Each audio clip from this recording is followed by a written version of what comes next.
పూరా లోకల్. ప్రభుత్వ ఉద్యోగస్తులకు ఒకప్పుడు ప్రభుత్వ ఉద్యోగస్తులకు మొదటి తారీఖు నాడు రిజర్వ్ బ్యాంకు నుంచి సరాసరి వాళ్ళ ఖాతాల్లోకి జీతాలు వెళ్ళేది. గత ప్రభుత్వంలో విడతల వారీగా ఇన్స్టాల్మెంట్లు జీతాలు ఇవ్వాల్సిన పరిస్థితి నుంచి మొదటి తారీఖు నాడు జీతాలు ఇచ్చే పరిస్థితికి మనం తీసుకొచ్చినాం. ఒక్కొక్కటిగా సరిదిద్దుతున్నాం, ఒక్కొక్క వ్యవస్థను ప్రక్షాళన చేస్తున్నాం.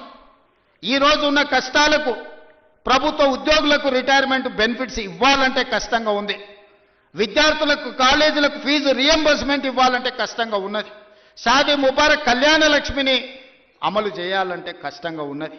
ఆ కష్టాలను ఎదుర్కొంటూనే సరిదిద్దుకుంటూనే ఈనాడు ఈ రైతుల కోసం 9 రోజుల్లో దాదాపుగా 9,000 కోట్ల రూపాయలు ఇవ్వాలి. అగ్రికల్చర్ యూనివర్సిటీలో మీతో కలిసి ఈ రైతులకు వ్యవసాయం దండగ కాదు, వ్యవసాయం పండుగ చెయ్యాలి. వ్యవసాయం అంటే 10 మందికి సాయం చేసే వృత్తి.